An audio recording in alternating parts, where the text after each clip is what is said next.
Have you ever seen someone's eye and nearly have it drive you mad? I haven't, and I hope that you haven't either. But I'm going to tell you the tale of the Telltale Heart by Edgar Allan Poe, which tells the tale of a man who killed his boss because his boss's eye had driven him to madness. Yes, that's right, madness because of an eye. In this story, we meet a man who tells the tale of killing his boss, all because of his eye, all while claiming that he isn't insane for doing so. True, nervous, very, very dreadfully nervous, I had been and am. But why will you say that I'm mad? The disease had sharpened my senses, not dulled, not destroyed. Above all was the sense of hearing acute. I heard all things in heaven and in the earth. I heard many things in hell. How then am I mad? Hearken and observe how healthily, how calmly I can recount the whole story. It isn't possible to say how first the idea was entered my brain, but once conceived it haunted me day and night. Object there was none, passion there was none. I loved the old man.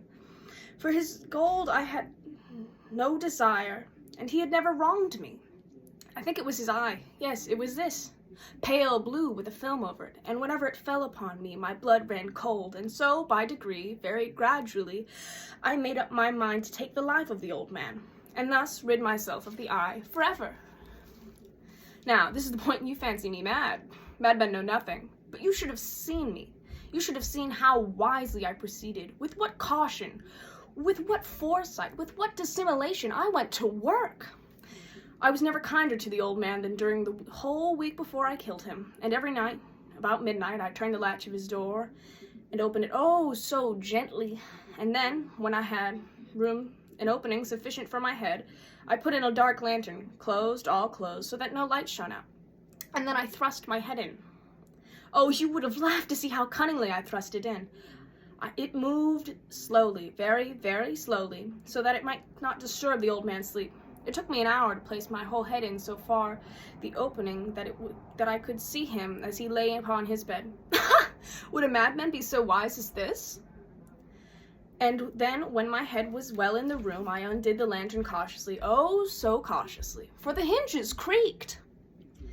I undid it just so much that a single thin ray fell upon the vulture eye. I did this for 7 long nights, every night, just at midnight. But I found the eye always closed, and so it was impossible for me to do the work, for it was not the old man who vexed me, but his eye. And every morning, when day broke, I went boldly into the chamber, and spoke courageously to him, calling him by name in a hearty tone, and inquiring how he had passed the night. So you see, he would have been a very profound old man indeed, to suspect that every night, just at midnight, I looked in upon him while he slept. Upon the 8th night, I was more than usually cautious in opening the door. A watch's minute hand moves more quickly than did mine. Never before that night had I felt the extent of my own powers, of my sagacity.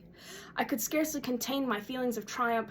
To think that there I was, opening the door little by little, and not even he was so wise as to dream of my secret deeds or thoughts. I fairly chuckled at the idea, and perhaps he heard me, for he moved in bed suddenly, as if startled. Now, you may think that I drew back, but no! His room was dark as pitch, with a thick black, for the shutters were fastened through fear of robbers. And so I knew that he could not see the opening of the door, and I kept pushing it on, steadily, steadily.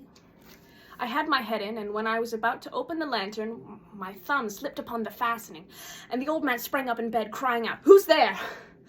I kept quite still and said nothing. For a whole hour I did not move a muscle, and in the meantime I did not hear him lie down. He was still sitting up in the bed listening, just as I have done night after night, hearkening to the death watches in the walls. Presently I heard a slight groan, and I knew it was a groan of mortal terror.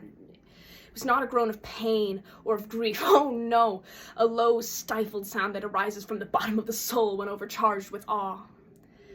I knew the sound well. Many a night, just at midnight, it had welled up from my own bosom, deepening with its dreadful echo. The terrors that distracted me, I say I knew it well. I knew what the old man felt, and pitied him, although I chuckled at heart. I knew that he had been lying awake ever since that first slight noise. When he had turned upon in the bed, his fears been ever growing upon him. He had been trying to fancy them causeless, but could not. He had been saying to himself, "It is nothing more than the wind in the chimney. It is only a mouse crossing the floor, or it is merely a cricket which has made a single chirp." Yes, I suppose he had been trying to comfort himself with these suppositions, but he had found it all in vain, because death, in approaching him, had stalked with its black shadow before him and enveloped the victim. And it was the mournful influence of the unperceived shadow that caused him to feel, although he neither saw nor heard, to feel the presence of my head within the room. When I had waited a long time, very patiently, without hearing him lie down, I resolved to opening a very, very little crevice in the lantern so that I might open it. You cannot imagine how stealthily, until it came a simple dim ray, like the thread of a spider, that shot from the crevice and fell upon the vulture eye. It was open, wide open, and I grew furious as it gazed upon it. I saw it with perfect distinctness, a dull blue with a hideous veil over it that chilled the very marrow in my bones. But I could see nothing of the old man's face or person, for I had directed it as if by instant upon the damned spot. And have I not told you that what you mistake for madness is but an over-acuteness of the senses? Now I can say that it came to my ears a low, dull, quick sound, such as a watch makes when enveloped in cotton. I knew that sound well, too. It was the beating of the old man's heart. It increased my fury, as beating of a drum stimulates a soldier into courage.